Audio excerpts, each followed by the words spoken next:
light of everything that's happening with COVID. You had a company that's doing really, really well, and now they're in a situation that they hit the brakes. Has it been determined in terms of the application process? What is that going to negatively impact a company? Are you all pivoting on your end to, this is what we have found and we're going to help you get through that? I'm just curious where you are in your process of dealing with the situation that we're COVID impact, right? Well, yeah. So for starters, I want to say, we are always thinking about founders. And so we'll go back to this in a little while, I hope. But sort of when we talk about the superpowers of one of the things that I feel like 757 Accelerate does really well is sort of investing in the founders, coming alongside and making sure the people are strong. But one of the things I can say in response to what we're doing about COVID is we've worked really, really hard to double down on our support for our 11 alumni companies. So we can go into that more and sort of the advice we've given them and how we try to connect them to each other and the resources.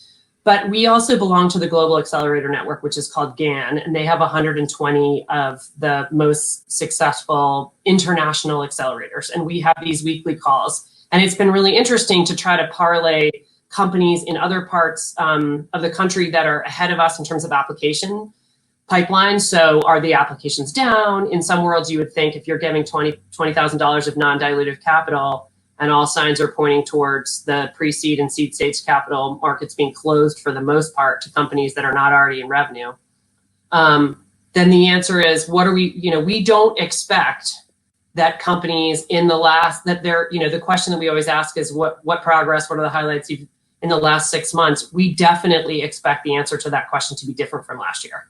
Mm-hmm.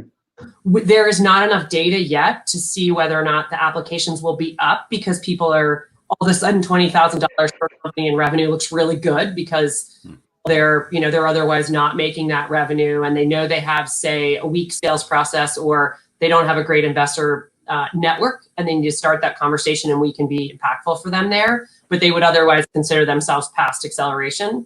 So we don't have enough data yet to tell you whether or not we think that the application pool will be more sophisticated or more mature companies or less so, but we definitely expect the answer to what are the most important milestones you want to tell us about progress you've made in the last 6 months. We expect that conversation to be really different.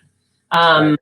And I also think there's no doubt that we have to be mindful of the calculus between the nice to have, what people call the nice to have versus need to have, in startup speak, it's the vitamin versus the painkiller. The compelling need for your business or the compelling need for your offering and or your market going forward, I think is a really important question to be asking. We have some companies in our alumni group and we've spent a lot of time with them trying to figure out how to tweak their offering, how to talk to a different customer set, how to be aware and not pretend like, oh, this didn't happen to me. I mean, it happened to all of us. So there's a lot of humility in there. And then there's a lot of agility in trying to help these guys figure out, like, for example, Troopster is one of our alumni companies. And she was sort of frozen thinking the kinds of people that buy care packages for military are people whose income was just dramatically affected. And so what we did was help her, we had a board meeting, we had a conversation. And one of the questions was, could Chelsea just pivot and start selling to healthcare workers? Because so many people want to do something for a healthcare worker without having to leave their home.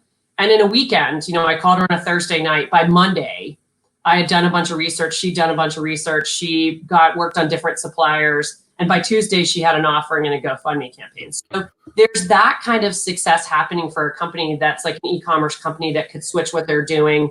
We're just trying to see how people and or help them try to make that transition. But we do expect that conversation to be different.